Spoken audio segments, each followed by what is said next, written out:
슬기로운 라디오 생활 목요일 2부는요. 아주면 돈이 되는 노동법 알돈노 시간입니다. 고객 응대 업무 종사자들의 가장 큰 어려움 중 하나가 고객의 폭언이라고 하죠. 이런 걸 막기 위해서 이제 감정 노동자 보호법이 시행되고 있는데 여전히 고객의 갑질에 고통받는 노동자들이 적지 않다고 합니다. 이런 고객의 갑질 대응 방법은 없는지 함께 알아보겠습니다. 또 방송 들으시면서 혹시나 노무와 관련한 궁금한 점이 있는 분들은 단문 50원, 장문 100원, 유료 문자 샵 0945번으로 보내주시기 바랍니다. YTN 라디오 그리고 애플리케이션 유튜브 채팅창도 열려 있습니다. 자, 그러면 함께 말씀 나눌 분 모셔볼게요. 소나무 노동법률사무소의 김효신 노무사 연결돼 있네요. 화상으로. 안녕하세요. 네, 반갑습니다. 김효신입니다. 예, 또 화상으로 이렇게 뵈니까 또 색다르네요. 네. 잘 지내셨죠? 네, 그렇습니다. 네. 앞서서 혹시 저희 그 퀴즈 나간 거 들으셨나요? 못 들었어요. 못 들으셨어요? 그러면 네. 지금부터 함께 들어보시고 청취자와 함께 좀 풀어봐 주시기 바랍니다. 네. 제가 퀴즈 한 번만 먼저 내드리고 오늘 본격적으로 얘기 나눠볼게요. 네네. 자, 오늘 슬라고시 문제는요. 유럽연합이 도입한 경유차 배기가스 규제 단계의 명칭으로 2013년부터 유럽연합에서 시행되고 있는 이 규제 단계는 무엇일까요?가 문제입니다. 1번 스트레스, 2번 유로댄스, 3번 유로6, 4번 갖고 싶다 식스팩. 아시겠나요? 네. 보기만 봐도 아시죠? 예, 그렇죠. 사지선다긴 한데요. 네. 혹시 좀 힌트를 주실 수 있을까요? 1, 2, 3, 4, 5, 6 이거죠. 네. 거의 정답을 그냥 감사합니다. 우리 청취자분들께서 아주 큰 힌트가 됐을 것 같습니다. 네. 자, 그러면 이제 오늘 본격적인 이야기 나눠볼게요. 일단은 고객 응대 근로자 어떤 분들이 있습니까? 다들 잘 아실 거예요. 대면 고객 상대하는 우리 마트나 백화점, 캐디분, 그다음에 택시나 버스 기사분들이 있을 거고요. 예. 그다음에 비대면으로 우리 상담해 주시는 콜센터 직원분들이나 온라인 판매하시는 분들, 그다음에 또 우리 돌봄 직종에 종사하고 계시는 요양보호사나 간호사, 보육교사분들이 있겠습니다. 아니, 방금 이제 예를 들어서 몇 가지를 말씀해 주셨는데 정말 좀 약간 놀란 게 지금 말씀해 주신 모든 직업과 관련해서 고객 갑질, 혹은 이런 어려움을 호소하는 기사를 제가 전달한 적이 있거든요. 아, 그러셨구나. 네, 맞아요. 이런 이슈가 생겼던 원인 뭐라고 볼 수 있을까요? 사실 먼저 두 개 측면에서 볼 수 있을 것 같아요. 소비자 측면과 그다음에 회사의 측면으로 나눠서 보면요. 먼저 소비자 측면에서 보면 우리가 속담이라고는 하긴 그렇지만 손님이 왕이다. 고객은 무조건 왕이다. 이런 게 대한 잘못된 인식을 아직까지 가지고 있는 데서 출발하지 않는가. 그다음에 사실 또 본인이 일처리가 마음에 들지 않으면 우리 한국인 분들 다는 그러시지 않겠지만 빨리 그런 거 못마땅한 거에 대해서 소리 지르고 조금 크게 더 세게 얘기하면 더 빨리 되더라에 대한 목소리 큰 놈이 이긴다 이런 얘기 그렇죠. 하잖아요. 그런 것들에 대한 감정 표출로 좀 기인하는 것 같고요. 이제 회사 측면에서는 사실 그렇죠. 슬로건을 걸잖아요. 고객 만족, 그다음에 고객 감동. 이런 소비자 중심의 민원 대행 체제를 마련해 놓고 이런 것 때문에 그렇고 그다음에 또 원하청 관계에 있어서 하청 근로자들이 개개 콜센터나 이렇게 경비원 분들이나 이렇게 맡게 되는데 결국에는 회사가 더 이상 원청과 계약하지 못하는 그런 스트레스에 시달리게 됨으로써 또 그런 난간에 봉착하게 되는 것 같습니다. 저도 이제 지금 이 회사를 들어오기 전에 항공사에서 승무원으로 일을 했다 보니까 남일 같지 않습니다. 네, 그렇죠. 더 잘 느끼실 것 같네요. 네, 맞아요. 이렇게 응대를 하다 보면 스트레스를 받아서 이제 질병을 얻는 경우도 있잖아요. 이럴 때 맞습니다. 보호받을 수 있습니까? 사실 이제 우리는 산재로 인정을 받느냐의 문제도 있잖아요. 이제 그런 거. 사실 이제 스트레스 받는다고 하면 산재가 인정될지 안 될지에 대한 궁금증이 많으신데 결국에는 이제 질병산재 같은 경우는 정신적 충격으로 인해서 적응장애나 우울증, 외상 후 스트레스 장애 진단을 받으면 산업재해로 인정 승인 받을 길이 열린다. 근데 무조건 승인이 된다, 안 된다, 된다고 확답을 드릴 수는 없는 거고요. 왜냐하면 근로복지공단에서 또 질병판정위원회라는 데에서 전문가들이 판단하는 심의 기구가 따로 협의체가 따로 마련되어 있거든요. 그래서 이런 부분은 우리가 이제 고객 대면하시는 분과 질병 관련 이제 산재 신청을 하시는 분들이 그 어떤 병원에서 진단서에서 그 병명을 진단해주면 네. 다 되겠지 하는 이 생각들을 많이 가지고 계세요. 그런데 그 질병판정위원회에서 이제 들어가면 결국에 잘 안 되는 경우도 많은데 이런 어떤 인정 기준을 가지고 있어서 그래요. 그래서 뭐 이런 아까 말씀드린 업무 관련 고객 등으로 뭐 폭력, 폭언 등 정신적 충격을 유발할 수 있는 사건, 그러니까 이벤트가 발생했거나 뭐 직접 관련된 스트레스로 인해 적응장애 또는 우울병 에피소드가 발생했다는 사실이 인정될 것, 뭐 이런 기준을 가지고 있어서 네. 네, 뭐 100%다 인정되고 그런 거는 아닙니다.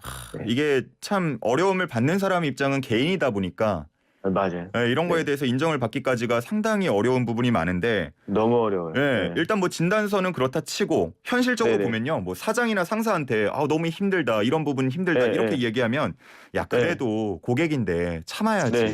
이런 그렇죠. 얘기를 하곤 하거든요. 네, 네, 네. 이런 거 문제 없을까요?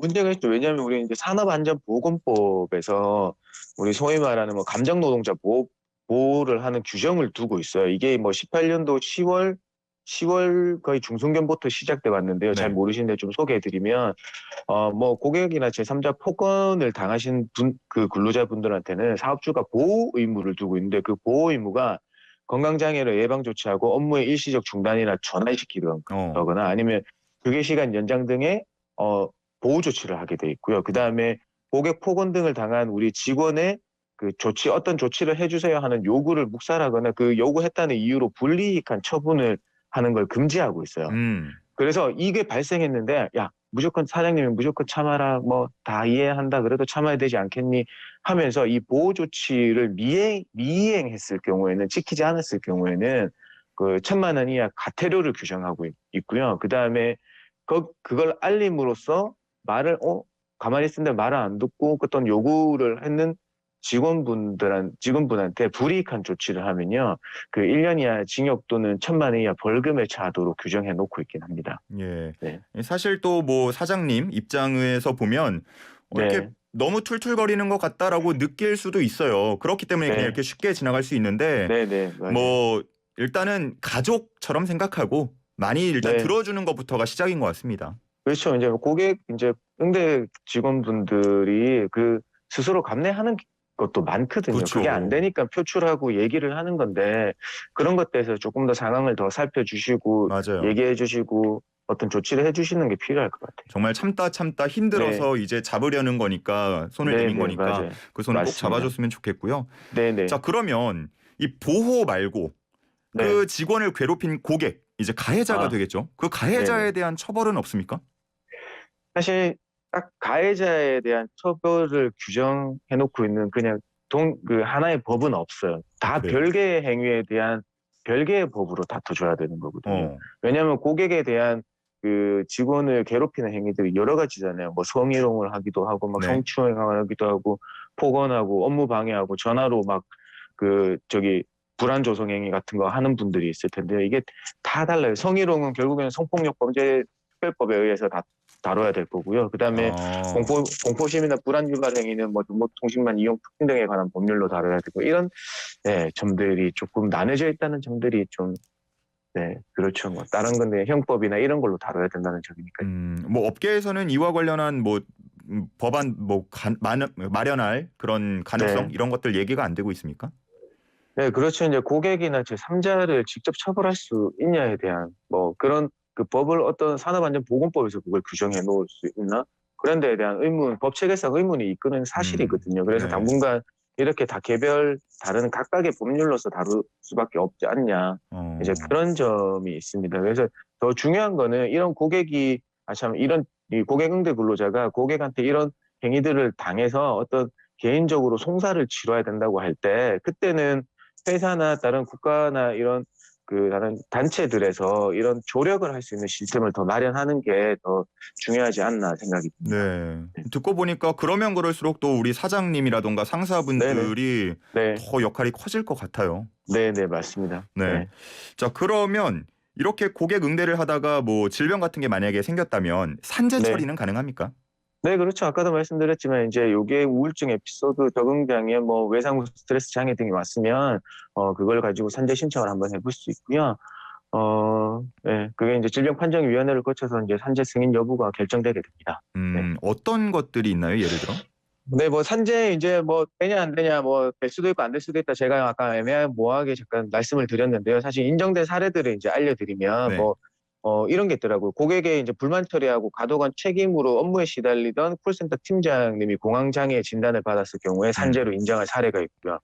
그다음에 콜센터 직원분이요. 또 여전히 전화 통화로 고객과 다툼이 생겨서 전화를 끊고 이제 끊었지만 구토 증상이 오면서 쓰러진 경우에 산재로 인정되었다. 그다음에 대형마트에서 고객한테 성희롱하고 폭언을 들어서 정신적 스트레스로 호소한 직원분한테 이 역시도 산재로 승인된 사례가 있습니다. 아이고, 네. 이게 진짜 뭐 네. 하나하나 설명할 수 없을 만큼 현장에서는 많은 스트레스들 호소하고 계시거든요. 맞습니다. 네. 제가 이제 승무원 할 때 같은 경우에는 뭐 네. 그런 무리한 요구를 하는 분들이 많았어요. 얼마 전에 이제 기사에서도 나왔는데 네. 몸이 좀 불편하다고 예를 들어 자기 화장실 가는 일까지 뭐 함께 도와달라. 뭐 뒷처리까지 도와달라 이러는 일들도 있거든요. 이게 정말 뭐 네. 말도 안 돼 보이지만 현장에서는 너무나 난감하고 그것 때문에 이제 정신적 고통을 받는 분들이 상당히 많습니다. 네. 이런 부분들 우리가 뭐 법으로서도 당연히 보호를 해야겠지만 당장 네. 가까이 있는 분들이 먼저 손을 잡아주고 따뜻한 말을 건네주고 그런 것들이 많이 필요하지 않을까 이렇게 생각이 듭니다. 맞아요. 네. 그 네. 인식 전환이 좀 필요하세요. 사실 네. 자기 아시는 분이면 그렇게 안 할 거 아니에요. 그렇죠. 가족이라고 네. 생각해야 됩니다. 정말. 그렇죠. 네. 자, 이렇게 우리가 얘기를 나누는 동안 청취자분들 질문 들어왔는데 고객 네네. 응대와 관련된 건 아닌데 그래도 질문 좀 드릴게요. 네네, 알겠습니다. 네. 2942님께서 계약직인데요. 회사에서는 재계약하자고 했지만 제가 계약을 연장하지 않고 종료를 하게 되면 실업급여는 못 받나요? 이렇게 질문하셨네요. 아, 네. 요게 이제 오해가 있으실 부분이에요. 왜냐하면 이제 계약 만료로 이제 퇴사하는 거는 동일하지 않느냐에 대한 그렇죠. 거거든요. 그래서 우리가 이제 실업급여 받으면 계약 만료로 의한 퇴사는 실업급여가 이제 되도록 받을 수 있도록 수급 자격을 인정해 주고 있는데요. 네. 그런데 여기에 대해서는 왜냐하면 본인의 자발적인 게 아니라 비자발적인 회사로 계약 만료가 됐을 경우로 얘기하는 거거든요.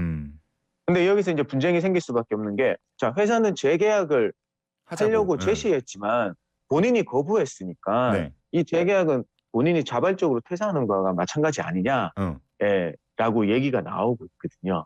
그러니까 이 경우에는 애매모호해요, 사실. 그래서 되게 잘 실업급여 수급 사유로 인정해 주지 않습니다. 아, 보통은 이제 받기가 네. 좀 힘들다.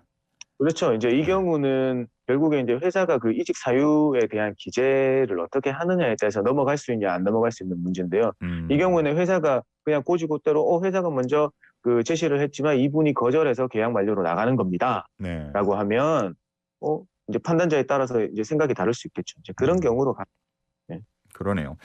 네. 0052님도 이제 실업급여 관련된 질문인데 실업급여를 받는 기간 동안 아르바이트를 해도 되나요? 이렇게 물어보시네요.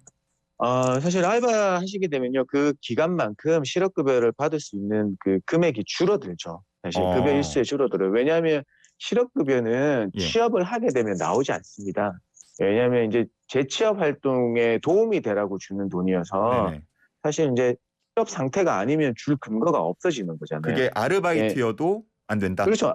알바를 우리가 이제 착각을 하는 게 알바랑 정규직이랑 뭐 상용직이랑 결국에는 잠깐 하는 건데 뭐 어때 이런 생각을 가지고 있거든요. 근데 네네. 알바 역시 노동을 제공하는 거는 같습니다. 단기의 노동인 거죠. 그러니까 장기 노동이 아니고. 네. 그래서 예를 들어 말씀드리면 아까 이제 구직급여가 줄어든다고 하는데 만약에 일당 8만 원을 받고 한 알바를 10일 정도 했다. 그러면 80만 원이잖아요. 받으신 게 총 소득이. 네. 네. 그러면 이 금액은 제외하고 구직급여를 받으시게 되는 거예요. 근데 이거를 고지고대로 신고를 해 주셔야지 요만큼만 빠질 수 있는 거죠. 근데 이거 아니고 그냥 숨기고 나중에 걸린 경우에는 지금껏 받아온 구직급여를 다 반환하고 또 아니면 더 심하면 배액 상환해야 되는 경우도 생길 수 있어요. 우리 0052님께서 무슨 사유로 이제 아르바이트를 고민하시는지 모르겠지만 어쨌든 실업급여 자체는 더 취업에 열중하라고 주는 돈인 만큼 아르바이트 그러니까 하는 시간 동안 열중하시는 게 더 좋을 것 같아요. 그죠? 그렇죠. 잠깐 신고를 하시고 또다시 구직급여를 받으시고 이런 절차적인 면을 좀 잘 지켜주셨으면 좋겠어요. 네. 6807님. 법인 택시 주 5일제 근무는 언제쯤 시작될까요? 이렇게 질문 주셨네요. 주 5일째요. 왜냐면 요거는 뭐 사실 제가 법으로 뭐 말씀드릴 수 있는 건 아니고요. 그걸 회사의 말씀드리면 인가요? 근로기준법에서는요, 그 주 5일제를 규정하고 있진 않아요. 주 40시간제를 규정하고 있는 거거든요. 아, 예. 그래서 이렇게 될 수 있어요. 6시간씩 6일 일하면 66에 36시간이니까 주 40시간을 준수하는 거잖아요. 그러네요. 그다음에 여기서 플러스 12시간, 52시간이니까 40에 플러스 12시간, 52시간제를 이제 준수하면 되는 거여서 뭐 주 5일제, 주 4일제는 우리가 관념상 이제 그렇게 얘기하는 거고, 뭐 그리고 또 도입이 언제 될지는 사실 저도 뭐 모르는 겁니다. 이제 이게 뭐 일반 회사에 우리가 월요일부터 금요일까지 주 5일제가 정착돼 있던 것을 빗대서 이제 말씀하시는 건데요. 그러네요. 이제 예. 그거는 일반적으로 이제 되는 경우고 법에서 정해서 이제 그렇게 되는 경우는 아니다라는 말씀드리겠습니다. 네. 시간이 짧아서 질문이 많이 들어왔는데 오늘 말씀을 네. 여기까지만 들어야 될 것 같아요. 네네, 네. 알겠습니다. 오늘 좋은 말씀 감사합니다.